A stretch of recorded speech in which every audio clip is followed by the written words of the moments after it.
네, 안녕하세요. 오늘 저희가 좀 깊이 들여다볼 자료가 있는데요. 요즘 삼성전자 이야기 정말 뜨겁잖아요.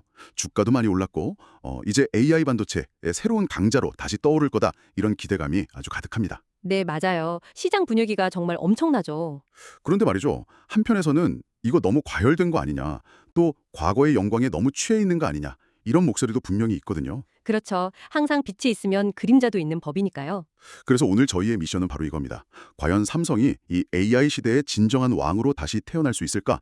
이 자료를 통해서 그 가능성과 또 숨겨진 위험은 뭔지 한번 샅샅이 파헤쳐 보겠습니다. 네, 아주 흥미로운 주제가 될 것 같습니다. 시작부터 굉장히 재밌는 지점이 있어요. 자료를 보니까 삼성전자 주가가 최근에 꽤 올랐는데 놀랍게도 밸류에이션, 그러니까 기업 가치 대비 주가 수준은 여전히 비싸지 않다고 분석을 해요. 아, 네, 바로 그 지점이죠. 아니 주가가 올랐는데 왜 평가는 싸다는 건지 이게 상식적으로는 잘 이해가 안 가거든요. 이 미스테리부터 한번 풀어보죠. 바로 그게 현재 삼성전자의 미래를 보는 가장 중요한 열쇠입니다. 주가는 올랐는데 평가는 싸다. 네. 이걸 좀 쉽게 비유하자면요.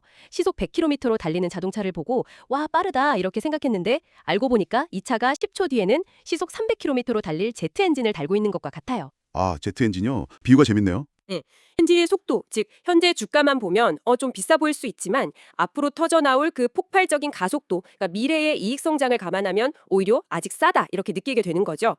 이 자료는 바로 이 삼성이라는 자동차에 달린 제트 엔진의 성능을 아주 높게 평가하고 있는 겁니다. 아하. 이걸 이제 보통 전문 용어로는 PER, 주가 수익 비율이라고 하잖아요. 네, PER. 이 자료에서는 2027년 예상 실적을 기준으로 삼성전자의 PER이 9배, 심지어는 8배까지 떨어질 수 있다고 봅니다.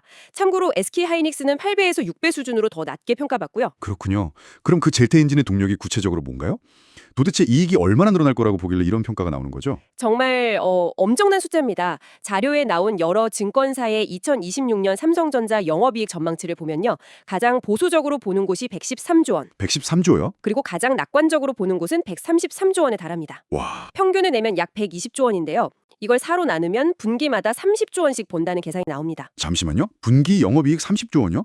이게 어느 정도 규모인지 감이 잘 안 오는데요? 삼성전자의 역대 최대 분기 영업이익이 2018년 그 반도체 슈퍼사이클 때 기록했던 게 17조 5천억 원 정도거든요. 아, 네, 기억납니다. 그것보다 거의 2배 가까운 실적을 매 분기마다 낸다는 뜻이니까 말 그대로 역사상 본 적 없는 수준의 이익이 터져 나올 거라는 예측인 거죠. 와, 주가가 아무리 올라도 이익이 훨씬 더 빠른 속도로 늘어날 테니까 밸류에이션은 오히려 낮아진다는 논리입니다. 상상을 초월하는 숫자네요. 그런데 지금까지 AI 반도체 시장은 SK하이닉스가 HBM으로 거의 독식하다시피 했잖아요. 그랬죠. 삼성이 갑자기 이렇게 판을 뒤집을 수 있다고 보는 가장 결정적인 근거는 대체 뭔가요? 오랫동안 삼성의 아픈 손가락으로 불렸던 그 HBM에서 뭔가 극적인 변화가 있다는 거겠죠? 맞습니다. 아픈 손가락이 이제 황금알을 낳는 거위로 바뀌는 순간이 오고 있다는 게 이 자료의 핵심적인 분석입니다. 황금알을 낳는 거위라. 그야말로 HBM 시장의 지각 변동을 예고하고 있는데요.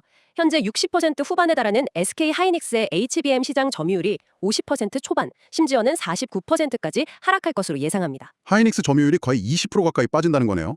그 빠진 파이를 그럼 삼성이 다 가져온다는 건가요? 정확합니다. 현재 10% 초반대에 머물러 있는 삼성전자의 점유율이 30% 초반, 최대 37%까지 수직 상승할 것으로 전망합니다. 와, 이게 왜 중요하냐면 단순히 돈을 더 버는 차원의 문제가 아니거든요. 아, 그런가요? 지금까지 삼성은 AI 시대의 가장 큰 파티였던 HBM 시절에서 사실상 국영꾼에 가까웠습니다. 그런데 이제 국영꾼을 넘어서 파티의 주인공 중 한 명이 된다는 뜻이죠. 파티의 주인공이라 그게 삼성의 가치 평가에 구체적으로 어떤 영향을 주게 되나요? 시장의 평가가 완전히 달라집니다. 자료에 따르면요. 이 변화로 인해서 2026년에 삼성전자의 HBM 관련 매출만 26조 원에 이를 것이라고 합니다. 26조 원이요? 네. 이 26조 원이라는 숫자가 왜 중요하냐면 이건 삼성전자 전체 반도체 매출의 거의 4분의 1에 해당하는 거대한 규모입니다. 아, 기존에 없던 거대한 성장 동력이 새로 장착되는 거죠.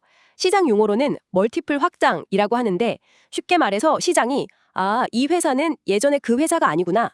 미래 성장 가능성이 훨씬 크니까 이제 10배가 아니라 15배, 20배의 가치를 쳐줘야겠다. 이렇게 평가를 바꿔주는 현상을 말합니다. 아하, 그렇군요. HBM에서의 성공이 바로 그 평가를 바꿀 방아쇠가 될 수 있다는 겁니다. 그렇군요.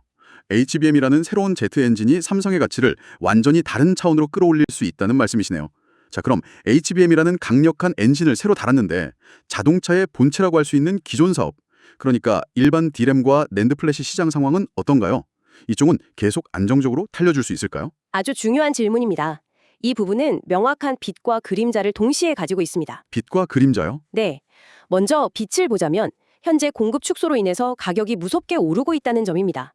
자료는 낸드 가격이 49%, 디램은 40%까지 추가로 상승할 여력이 있다고 봐요. 와, 엄청나네요. 그리고 이 시장의 절대 강자, 점유율 1위는 단연 삼성전자이기 때문에 가격 상승에 가장 큰 수혜를 고스란히 받게 되죠. 듣기만 해도 좋은 소식이네요. 그런데 그림자라고 하신 부분은 어떤 건가요? 바로 가격 상승의 한계입니다. 반도체 가격이 계속 오르면 결국 우리가 쓰는 스마트폰, PC 같은 최종 제품의 가격도 오를 수밖에 없겠죠. 아, 그렇죠. 그럼 소비자들이 지갑을 닫기 시작합니다. 아무리 공급을 줄여서 가격을 올려도 사려는 사람이 줄어들면 그 효과는 지속될 수가 없어요. 그런데 그건 좀 이상한데요. 공급을 줄여서 가격을 올리는 건 메모리 회사들의 오랜 전략이었잖아요. 왜 이번에는 그게 한계에 부딪힐 거라고 보는 거죠? 요즘 AI 때문에 서버용 반도체 수요가 엄청나다던데 예전과는 상황이 다르지 않을까요? 아, 날카로운 지적이십니다. 맞습니다. AI 서버 수요는 폭발적이죠. 네. 하지만 그 수요는 주로 HBM 같은 최고급 사양의 반도체에 집중되어 있습니다. 지금 가격이 오르는 일반 디램이나 낸드는 여전히 스마트폰, PC 같은 일반 소비자용 제품에 훨씬 더 많이 쓰이거든요. 아, 그런 차이가 있었군요. 네, AI 서버 시장이 아무리 커져도 전체 메모리 시장에서 일반 소비자 시장이 차지하는 비중은 여전히 절대적입니다. 그래서 자료에서도 2026 하반기부터는 디램과 낸드 가격이 하락세로 전환될 가능성이 있다고 경고하는 겁니다. 아하. 상반기까지는 좋은 흐름을 이어가겠지만 하반기에는 이 수요 위축이라는 변수가 삼성 실적의 발목을 잡을 수 있다는 신호죠. 그렇군요. 정리하면 메모리 사업은 HBM이라는 강력한 엔진을 새로 달았지만 동시에 기존 D램, 낸드 시장의 사이클이라는 브레이크도 함께 밟아야 하는 상황이네요. 맞습니다. 이런 변동성을 생각하면 메모리에만 의존하는 건 좀 위험해 보입니다. 이 자료가 삼성의 또 다른 비장의 무기, 일종의 보험으로 지목한 게 바로 파운드리 사업이던데 이쪽 상황은 어떤가요? 네, 바로 그 점이 삼성의 SK하이닉스와 근본적으로 다른 지점입니다. SK하이닉스가 메모리에 집중하는 것과 달리 삼성은 여러 개의 카드를 동시에 쥐고 있죠. 네. 그중 첫 번째가 바로 파운드리 사업의 부활입니다. 파운드리 사업은 사실 지난 몇 년간 삼성의 골칫거리 아니었나요? 계속 적자만 기록하고 TSMC와의 격차는 좁혀지지 않고요. 그런데 갑자기 부활이라니 뭔가 확실한 근거가 있습니까? 네, 구체적인 증거들이 나타나고 있습니다. 연간 7조 원이 넘던 엄청난 적자가 올해는 2조 원대로 대폭 축소될 전망입니다. 7조에서 2조 원대로요? 네, 이건 단순히 비용을 줄여서가 아니고요. 새로운 고객사들이 들어오고 있기 때문이죠. 자료에 따르면 테슬라의 새로운 AI 칩 생산을 삼성이 맡을 가능성이 크고 한때 TSMC로 넘어갔던 대형 고객사 퀄컴의 수주가 다시 돌아올 수 있다는 이야기도 나옵니다. 퀄컴까지요? 심지어 애플의 이미지 센서 일부도 수주했다는 소식이 있고요. 와, 테슬라의 퀄컴, 애플이라니 이름만 들어도 쟁쟁하네요. 그렇죠.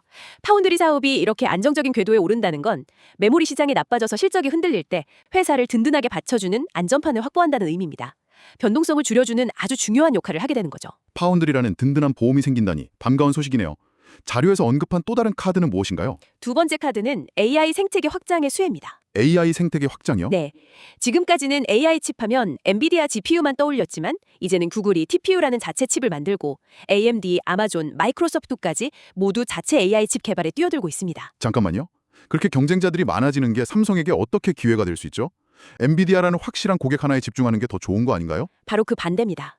특정 고객사에 대한 의존도가 높은 건 공급사 입장에서 항상 리스크거든요. 아, 그렇죠. 그런데 구글, 아마존, MS 등 다양한 고객사들이 각자의 칩을 들고 나오면 삼성 입장에서는 선택지가 넓어집니다. 아하. 엔비디아에 HBM을 공급하면서 동시에 구글에는 일반 디램을, 아마존에는 낸드를 공급하는 식으로 고객 포트포리오를 다변화할 수 있죠. 특정 고객의 변덕에 흔들리지 않는 안정적인 사업 구조를 만들 수 있는 아주 좋은 기회인 겁니다. 아, 고객사를 다변화해서 리스크를 분산한다는 거군요. 정말 중요한 포인트네요. 그럼 마지막 세 번째 카드는 뭔가요? 좀 미래를 내다본 카드일 것 같은데요. 네, 마지막 카드는 아직 본격적으로 실적에 반영되지는 않았지만 엄청난 잠재력을 가진 피지컬 AI와 로봇 시장입니다. 로봇 시장이요? 네, 이번 CES 2026의 최대 화두 중 하나가 바로 사람처럼 움직이는 휴머노이드 로봇이었죠. 네, 저도 봤습니다. 테슬라의 옵티머스부터 여러 로봇들이 정말 화제였죠. 바로 그 로봇들의 두뇌와 신경계 역할을 하는 AI 칩이 제대로 작동하려면 아주 특별한 메모리가 필요합니다. 전력은 적게 쓰면서도 데이터 처리 속도는 빨라야 하는 저전력, 고집적 메모리, 즉 LPDDR이 필수적입니다. LPDDR이요? 쉽게 말해서 로봇에게 필요한 고효율, 장거리용 두뇌 연료라고 할 수 있죠. 그리고 이 LPDDR 분야의 세계 최강자가 바로 삼성전자입니다. 아, 분석은 명확합니다.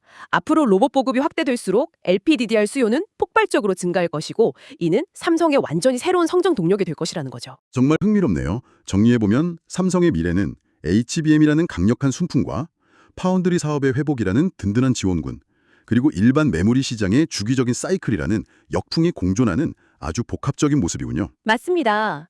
오늘 살펴본 자료를 통해 알 수 있는 삼성의 가장 큰 강점은 바로 그 지점에 있습니다. SK 하이닉스가 HBM과 일반 메모리라는 두 개의 엔진에 집중한다면 삼성은 HBM, 일반 메모리, 파운드리, 그리고 LPDDR을 통한 미래 로봇 시장까지 아우르는 다각화된 포트포리오라는 네 개의 엔진을 갖추고 있다는 거죠. 아, 4개의 엔진이군요. 네, 이것이 시장의 어떤 변동성에도 흔들리지 않고 대응할 수 있는 삼성의 가장 강력한 무기라고 할 수 있습니다. 오늘 대화를 통해 삼성전자의 미래에 대한 아주 입체적인 그림을 그려볼 수 있었습니다. 단순히 좋다 나쁘다를 넘어서 어떤 기회와 리스크가 공존하는지 명확하게 이해가 되네요. 마지막으로 청취자 여러분께 생각할 거리를 하나 던지면서 마무리하고 싶습니다. 네, 오늘 저희가 살펴본 자료에서 삼성전자 노태문 사장은 CES 2026에서 이렇게 말했습니다. 로봇은 삼성 미래의 아주 중요한 성장 동력이다. 우리는 지금까지 삼성을 주로 세계 최고의 부품, 즉 반도체를 만드는 회사로 분석해왔습니다. 이 회사가 만드는 재료가 얼마나 뛰어난지에 대해서만 이야기한 거죠. 그렇죠. 하지만 앞으로 우리가 던져야 할 진짜 질문은 이것이 아닐까요? 삼성은 과연 자신들이 만든 세계 최고의 반도체라는 재료를 가지고 세상을 놀라게 할 어떤 완제품 요리, 즉 로봇이나 AI 기기를 만들어낼 것인가? 어쩌면 삼성의 진정한 다음 챕터, 왕의 귀환은 바로 이 질문에 대한 답에 달려있을지 모릅니다.